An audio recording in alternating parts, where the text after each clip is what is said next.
Home study India app में दोस्तों आपका स्वागत है। आज मैं आपके लिए एक नया टॉपिक लेके आई हूँ, नरेशन। बहुत से बच्चों की डिमांड थी कि मैडम नरेशन स्टार्ट करवाओ, इसलिए मैंने आज यहाँ पर नरेशन स्टार्ट करवाया है। बच्चों, आगे बढ़ने से पहले प्लीज मेरे चैनल को सब्सक्राइब करो, लाइक करो एंड शेयर करो, ताकि जो नए नए वीडियोस आए उनके अपडेट्स आपको मिलते रहे। मैं यहाँ पर नरेशन बिल्कुल बेसिक से स्टार्ट कर रही हूँ। बेसिक से लेकर जितना भी हाई लेवल तक नरेशन जिस लेवल तक भी बनता है, उस सारे लेवल तक मैं यहाँ पे पढ़ाऊंगी। तो आइए हम स्टार्ट करते हैं नरेशन। नरेशन होता क्या है? नरेशन का मतलब होता है स्पीच। मतलब तो इसमें कौन सी स्पीच आती है? डायरेक्ट स्पीच और इनडायरेक्ट स्पीच। तो डायरेक्ट स्पीच के जैसे एक एग्जांपल लेते हैं कि हम Ram says to me I am going to school. तो राम ने मुझसे कहा कि मैं स्कूल जा रहा हूँ, तो राम ने डायरेक्टली मुझसे कह दिया कि मैं स्कूल जा रहा हूँ। तो ये राम के ही वर्ड्स हैं, तो इसको हम बोलेंगे डायरेक्ट स्पीच। अगला देखते हैं इनडायरेक्ट स्पीच। जैसे Ravi tells me that he is going to school, कि जैसे रवि ने मुझसे कहा कि वो स्कूल जा रहा है। तो ये रवि के वर्ड्स नहीं है, ये मेरे वर्ड्स है। रवि ने मुझसे कहा, फिर मैंने बोला कि वो स्कूल जा रहा है। तो ये क्या है कि रवि के वर्ड्स नहीं है, ये इनडायरेक्ट वर्ड्स है। रवि के ही वर्ड्स है पर वो इनडायरेक्ट वे में है। तो ये क्या है? इनडायरेक्ट स्पीच कहलाते हैं। अब हम देखते हैं कि डायरेक्ट स्पीच जो होती है उसके दो पार्ट्स होते हैं। एक तो रिपोर्टिंग वर्ब होता है, एक रिपोर्टेड स्पीच होता है। अब रिपोर्टिंग वर्ब क्या होता है? यहाँ पर जो इन्वर्टेड कोमा होते हैं, ये इसके द्वारा एक पार्ट होता है और इसके बाहर वाला दूसरा पार्ट होता है। जो रिपोर्टिंग वर्ब होती है वो ये बाहर वाला पार्ट होता है, और जो रिपोर्टेड स्पीच होता है वो ये अंदर वाला पार्ट होता है। तो आइए देखते हैं कि डायरेक्ट से इनडायरेक्ट में किस तरह कन्वर्ट करते हैं। जो रिपोर्टिंग वर्ब होती है वो किस तरह चेंज होती है? तो रिपोर्टिंग वर्ब क्या होती है? ये वाला किस तरह, ये वाला पार्ट किस तरह चेंज होगा? तो यहाँ हम देखेंगे से टू का टेल हो जाएगा, सेज टू का टेल्स हो जाएगा, और सेड टू का टोल्ड हो जाएगा। और साथ में क्या करेंगे, जब इन दोनों को हम कनेक्ट करेंगे यहाँ पे, तो यहाँ पर हम कनेक्टिव दैट का लगाएंगे, दैट का यूज करेंगे। तो यहाँ पर दैट का यूज करेंगे। अब आगे देखते हैं कि रिपोर्टेड स्पीच में किस किस तरह के चेंज होंगे। तो पहला चेंज देखते हैं, प्रोनाउन का चेंज किस तरह होगा। जैसे फर्स्ट पर्सन में आता है आई, माई, मी, वी, अवर, अस। इसका चेंज, अगर फर्स्ट पर्सन रिपोर्टेड स्पीच में कहीं भी फर्स्ट पर्सन से रिलेटेड कोई वर्ड आ रहा हो, तो वो रिपोर्टिंग वर्ब के सब्जेक्ट के अनुसार चेंज होगा, यानी कि रिपोर्टिंग वर्ब का जो सब्जेक्ट है उसके अनुसार चेंज होगा। अगर रिपोर्टेड स्पीच में second person you, your, you आ रहा हो, तो वो रिपोर्टिंग वर्ब के ऑब्जेक्ट के अनुसार चेंज होगा, यानी कि यू, योर, यू जो रिपोर्टेड स्पीच में कहीं भी आ रहा हो, तो वो क्या होगा? रिपोर्टिंग वर्ब के ऑब्जेक्ट के अनुसार चेंज होगा। अगर third person he him, she, her, they, their, them, its, it, ये इस तरह कोई आ रहा हो, तो उसमें कोई चेंज नहीं होगा। जैसे एक एग्जांपल से देखते हैं कि I says to him you can solve my problem. तो यहाँ पर हमने देखा कि आई का आई, इसको इनडायरेक्ट में कैसे चेंज करेंगे? पहले आई का आई लिखेंगे। सेज टू का मैंने बताया था, सेज टू का क्या हो जाएगा? टेल। तो यहाँ पर टेल आ जाएगा। यहाँ पर हिम लिख देंगे। इन दोनों को कनेक्ट किससे करेंगे? कनेक्टिव दैट से। तो दैट लिख दिया। अब आया है यू। यू किस में आया है? यू आया है रिपोर्टेड, जो रिपोर्टेड स्पीच है उसमें आया है। रिपोर्टेड स्पीच में अगर यू आता है, तो हम क्या करेंगे? उसको रिपोर्टिंग वर्ब के ऑब्जेक्ट के अनुसार चेंज करेंगे। तो यहाँ पर ऑब्जेक्ट क्या है? ये हिम है। और यहाँ पर ये किस जगह पे आया है? सब्जेक्ट की जगह पे। तो हमने देखा कि यू हिम के अकॉर्डिंग चेंज होगा। तो हमने देखा हिम की फॉर्म क्या है? ही, हिज, हिम, ये वाला है। इसमें सब्जेक्ट की जगह आया है, तो इसमें सब्जेक्ट वाला पोर्शन कौन सा है? ही। तो यहाँ पर हम लिख देंगे ही, उसके बाद कैन, उसके बाद सॉल्व, उसके बाद जो माई आया है। अब माई किसके अकॉर्डिंग आया? माई के, जब आई, माई, में से कुछ भी आएगा तो वो रिपोर्टिंग वर्ब के सब्जेक्ट के अनुसार चेंज होगा। तो यहाँ सब्जेक्ट क्या है? आई। तो आई के फॉर्म देखेंगे आई, माई, मी। तो माई की जगह पे क्या आ जाएगा? माई की जगह पे यहाँ पे भी माई है, तो माई कर देंगे। और प्रॉब्लम, तो I tell him that he can solve my problem. तो ये बिल्कुल सही होगा। अगला देखते हैं कि he says to him I came to you yesterday but you were out of the city। तो अब देखते हैं, जैसे यहाँ पर सबसे पहले स्टार्ट करेंगे तो शी का शी, टेल्स टू का क्या हो जाएगा? सेज टू का क्या हो जाएगा? टेल्स, हिम का हिम, कनेक्टिव लगा देंगे दैट। अब आया है यहाँ पर आई। आई किसके अकॉर्डिंग चेंज होता है? रिपोर्टिंग वर्ब के सब्जेक्ट के अनुसार। यहाँ पर सब्जेक्ट देखा हमने क्या है? शी। तो शी के अकॉर्डिंग आई चेंज होगा। शी के फॉर्म देखते हैं, शी, हर होता है। यहाँ पर आई का फॉर्म देखा, तो आई का फॉर्म सी में देखेंगे तो ये क्या है? शी आ जाएगा। तो यहाँ पर शी आ जाएगा।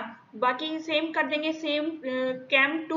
उसके बाद आ रहा है यू। यू किसके अकॉर्डिंग चेंज होगा? रिपोर्टिंग वर्ब के ऑब्जेक्ट के अनुसार। तो यू किसके अकॉर्डिंग चेंज होगा? ऑब्जेक्ट क्या है? हिम। हिम की फॉर्म देखेंगे ही, हिज, हिम। तो यू यहाँ पर देखेंगे कि ये वाला यू है या ये वाला यू है। हमने यहाँ देखा कि ये तो ऑब्जेक्ट के प्लेस पे आया, यानी कि ये वाला यू है। तो हम यहाँ पर कौन सा लगा देंगे? हिम। तो यहाँ पर आ जाएगा हिम, ये आ जाएगा येस्टरडे, बट अब यहाँ पर वापस यू आया है, but you were out of the city, तो यू आया है, यू वापस किसके अकॉर्डिंग होगा, रिपोर्टिंग वर्ब के ऑब्जेक्ट के अनुसार। यहाँ पर रिपोर्टिंग वर्ब का ऑब्जेक्ट हिम है, तो हम हिम की फॉर्म देखेंगे ही, हिज, हिम।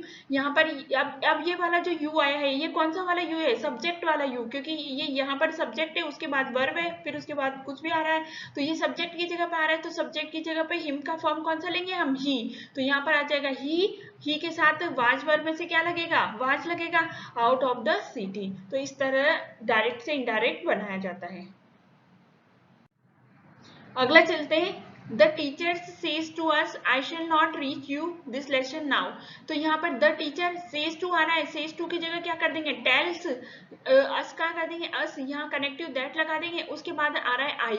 आई क्या है, आई किसके अकॉर्डिंग चेंज होगा, रिपोर्टिंग, जो रिपोर्टिंग वर्ब है उसके सब्जेक्ट के अनुसार। सब्जेक्ट में देखा कि यहाँ क्या है, द टीचर, द टीचर क्या है, मेल है, तो मेल के अकॉर्डिंग द टीचर के लिए क्या आ जाएगा, ही आ जाएगा, और उस ही के साथ विल आ जाएगा, नॉट टीच। अब आ रहा है यू, यू किसके अकॉर्डिंग चेंज होगा, रिपोर्टिंग वर्ब के ऑब्जेक्ट के अनुसार। ऑब्जेक्ट में हमने यहाँ देखा अस आ रहा है, मतलब ये वी अवर अस ये वाली फॉर्म होती है, तो यहाँ पर क्या आ जाएगा, यू योवर यू, ये ऑब्जेक्टिव केस में आ रहा है, तो यहाँ पर यू अस का क्या आ जाएगा, वी अवर अस, तो अस का अस आ जाएगा, और दिस लेसन नाउ। अगला देखते हैं कि किस तरह टेंस में किस तरह चेंज होंगे। अगर जो डायरेक्ट स्पीच के रिपोर्टिंग वर्ब में, मतलब जो डायरेक्ट स्पीच के जो ये रिपोर्टिंग वर्ब में पास्ट टेंस आ रहा हो, यहाँ पर क्या आ रहा था, प्रेजेंट टेंस आ रहा था, इसलिए हमने यहाँ पर टेंस का कोई चेंज नहीं किया था।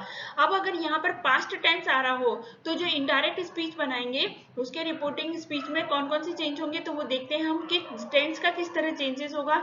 अगर कहीं पे प्रेजेंट सिंपल टेंस आ रहा हो, प्रेजेंट सिंपल क्या होता है, जिसमें वर्ब की फर्स्ट फॉर्म के साथ एस या ईएस लगता है, तो हम उसको क्या करेंगे, पास्ट सिंपल में बना देंगे। पास्ट सिंपल में क्या आता है, वर्ब की सेकंड फॉर्म आ जाती है। अगर डू या डज आ रहा हो तो उसको डिड कर देते हैं, इस तरह इज एम आर आ रहा हो तो उसको वाज वर कर देते हैं, हैज हैव आ रहा हो तो उसको हैड कर देते हैं, वर्ब की सेकंड फॉर्म या फिर डिड आ रहा हो तो उसको had plus verb V third कर देते हैं, वाज वर आ रहा हो तो उसको हैड बीन कर देते हैं, हैड प्लस वर्ब की थर्ड फॉर्म आ रही है तो वो नो चेंज रहती है, कैन का कुड, विल का वुड, शैल का शुड, मे का माइट हो जाता है। मतलब ये कि जो प्रेजेंट सिंपल है वो पास्ट सिंपल में, प्रेजेंट कंटिन्यूअस है वो पास्ट कंटिन्यूअस में, प्रेजेंट परफेक्ट है वो पास्ट परफेक्ट में, इस तरह चेंज हो जाता है। और अगर पास्ट सिंपल है तो वो पास्ट परफेक्ट में चेंज हो जाएगा, पास्ट कंटिन्यूअस है वो पास्ट परफेक्ट कंटिन्यूअस में चेंज हो जाएगा, पास्ट परफेक्ट है तो पास्ट परफेक्ट है तो उसमें नो चेंज होता है। इस तरह ये टेंस का चेंज है जो बच्चों आपको थोड़ा सा याद रखना पड़ेगा कि प्रेजेंट का क्या कन्वर्ट किस में हो जाता है, पास्ट में, और पास्ट में पास्ट सिंपल का पास्ट परफेक्ट में, और पास्ट परफेक्ट का पास्ट परफेक्ट कंटिन्यूअस में, इस तरह इनका चेंज हो जाता है। तो बच्चों ये थोड़ा सा आपको याद करना पड़ेगा। अब अगला देखते हैं कि टाइम और डिस्टेंस के जो वर्ड्स होते हैं उनमें किस तरह चेंज होता है।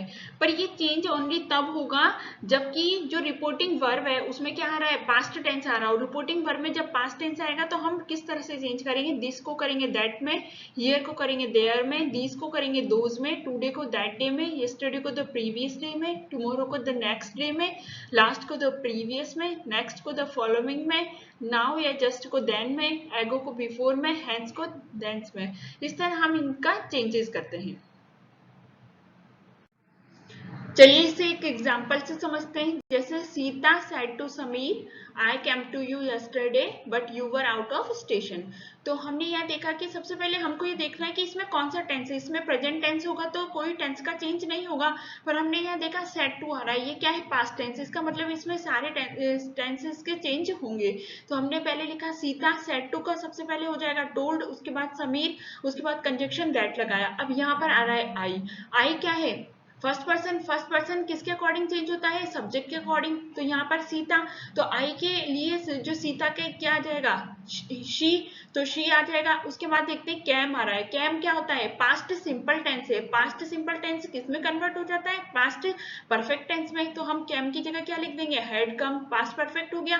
फिर उसके बाद हुआ टू, उसके बाद आ रहा है यू। यू क्या है, सेकेंड पर्सन किसके अकॉर्डिंग चेंज होता है, ऑब्जेक्ट के अकॉर्डिंग। ऑब्जेक्ट क्या है यहाँ पर, समीर। समीर के लिए ऑब्जेक्टिव केस में क्या आ जाएगा, ही, हिज, हिम। तो यहाँ क्या आ जाएगा, हिम। उसके बाद येस्टरडे किस में हो जाता है, द प्रीवियस डे में, बट अब आ रहा है यू, यू किसके अकॉर्डिंग चेंज होगा, समीर के अकॉर्डिंग। यहाँ पर यू सब्जेक्टिव केस में आ रहा है तो समीर के अकॉर्डिंग सब्जेक्टिव केस में क्या आ जाएगा, ही। तो यहाँ पर लिख देंगे हम ही। यहाँ आ रहा है वर, वर क्या है, past continuous tense, was were.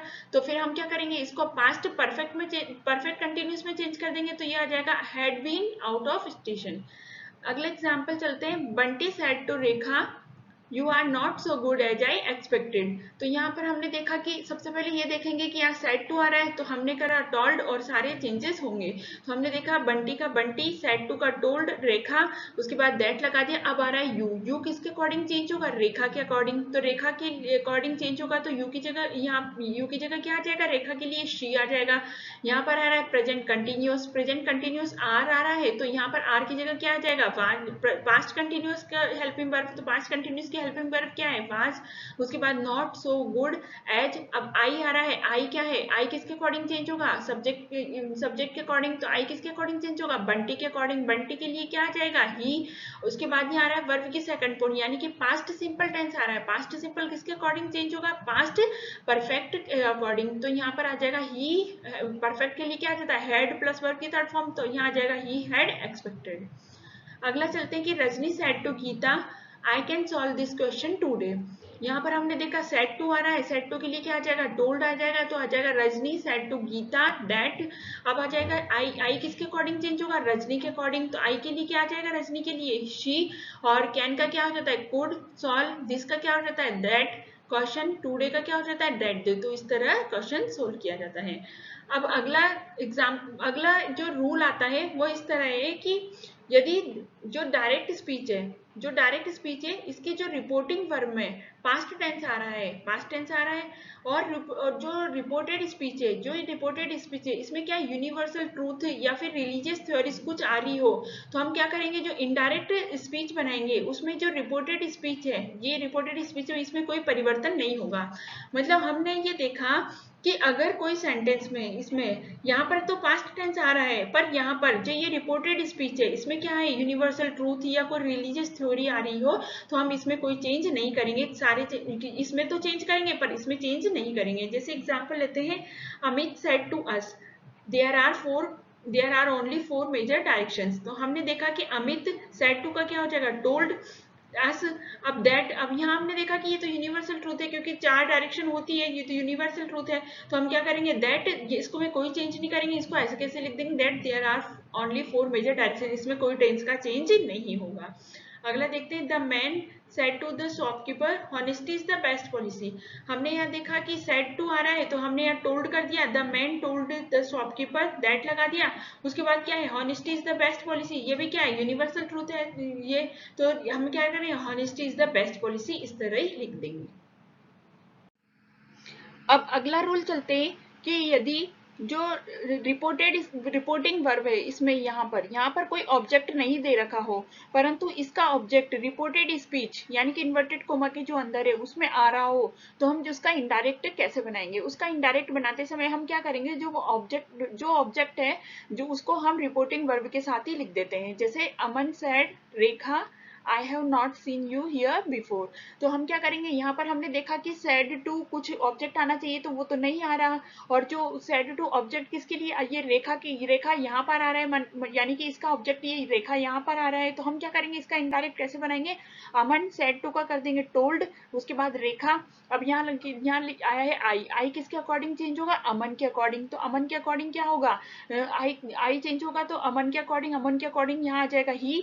Have not का हो जाएगा, हैव नॉट क्या है, प्रेजेंट परफेक्ट टेंस है तो पास्ट परफेक्ट में चेंज हो जाएगा, तो यहाँ आ जाएगा हैड नॉट सीन। यू किसके अकॉर्डिंग चेंज होगा, रेखा के अकॉर्डिंग। तो यहाँ आ जाएगा यू क्या है, ऑब्जेक्टिव केस है तो रेखा के लिए she her, her objective case में क्या आ रहा है, हर। तो हम यहाँ लिख देंगे हर, हियर का देयर, बिफोर। अगले पे चलते हैं, she said you are not so good as I expected. तो यहाँ पर भी ऑब्जेक्ट नहीं आ रहा है, पर यहाँ ऑब्जेक्ट जिसके अकॉर्डिंग मॉडिफाई होता है वो वर्ड आ रहा है क्या, हमने देखा कि सेकंड पर्सन वर्ड आ रहा है यानी कि यू आ रहा है। यू ऑब्जेक्ट के अकॉर्डिंग मॉडिफाई होता है यानी कि ऑब्जेक्ट की रिक्वायरमेंट यहाँ है ही। तो हम क्या करेंगे, यहाँ इमेजनरी ऑब्जेक्ट मान लेते हैं। ऐसे केस में हम इमेजनरी ऑब्जेक्ट मी को मान लेते हैं।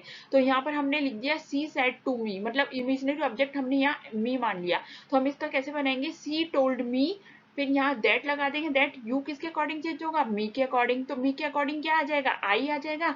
उसके बाद आर का क्या आ जाएगा, आर क्या है, प्रेजेंट कंटिन्यूअस टेंस की हेल्पिंग वर्ब है, तो यहाँ पास्ट कंटिन्यूअस के लिए आ जाएगा, तो was not so good as.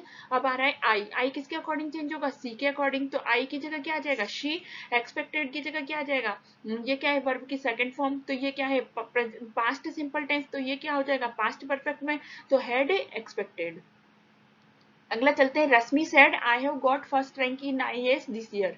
तो यहाँ पर रश्मि सेड, अब इसके बाद भी ऑब्जेक्ट नहीं दे रखा, हम देखेंगे कि यहाँ कोई ऐसा वर्ड आ रहा है जिसमें ऑब्जेक्ट के अकॉर्डिंग मॉडिफाई होता है, तो यू, योर, यू में से कोई वर्ड नहीं आ रहा है, मतलब ऑब्जेक्ट की रिक्वायरमेंट है ही नहीं, तो हम यहाँ पर ऑब्जेक्ट की रिक्वायरमेंट नहीं है तो कुछ मानेंगे भी नहीं, हम लिख देंगे रश्मि सेड, इसको टोल्ड में नहीं करेंगे। अगर यहाँ टू करके ऑब्जेक्ट आता तभी हम टोल्ड में करते हैं, पर यहाँ ऑब्जेक्ट की रिक्वायरमेंट है भी नहीं, इसलिए हम इमेजनरी ऑब्जेक्ट नहीं मानेंगे। तो यहाँ क्या आ जाएगा, रश्मि सेड दैट, आई किसके अकॉर्डिंग चेंज होगा, रश्मि के अकॉर्डिंग, तो क्या आ जाएगा, शी। हैव गॉट का क्या आ जाएगा, ये क्या है, प्रेजेंट परफेक्ट टेंस, तो क्या हो जाएगा, पास्ट परफेक्ट में, तो आ जाएगा had got first rank in IAS this year की जगह क्या हो जाएगा, दैट ईयर। अगला देखते हैं, Pooja said my father is an engineer here. तो हमने देखा कि यहाँ पर भी ऑब्जेक्ट की रिक्वायरमेंट, ऑब्जेक्ट नहीं है, हम देखेंगे यहाँ पर कोई ऐसा वर्ड है जिसमें ऑब्जेक्ट के अकॉर्डिंग मॉडिफाई होता है, तो हमने देखा कि यहाँ यू, योर, यू में से कुछ नहीं है, यानी कि ऐसे कोई ऑब्जेक्ट की रिक्वायरमेंट ही नहीं है हमें, तो हम क्या करेंगे, पूजा सेड का सेड ही कर देंगे, यहाँ टोल्ड नहीं करेंगे हम, क्योंकि अगर ऑब्जेक्ट की रिक्वायरमेंट होती तभी हम इमेजनरी ऑब्जेक्ट मानते हैं, पर यहाँ नहीं है तो हम यहाँ नहीं मानेंगे। तो पूजा सेड दैट, अब आ गया माई फादर, माई किसके अकॉर्डिंग चेंज होगा, पूजा के अकॉर्डिंग, तो पूजा के लिए क्या आ जाएगा, हर फादर, इज की जगह क्या आ जाएगा, वाज, क्योंकि ये प्रेजेंट कंटिन्यूअस है, ये पास्ट कंटिन्यूअस में चेंज हो जाएगा, एन इंजीनियर हियर का आ जाएगा देयर।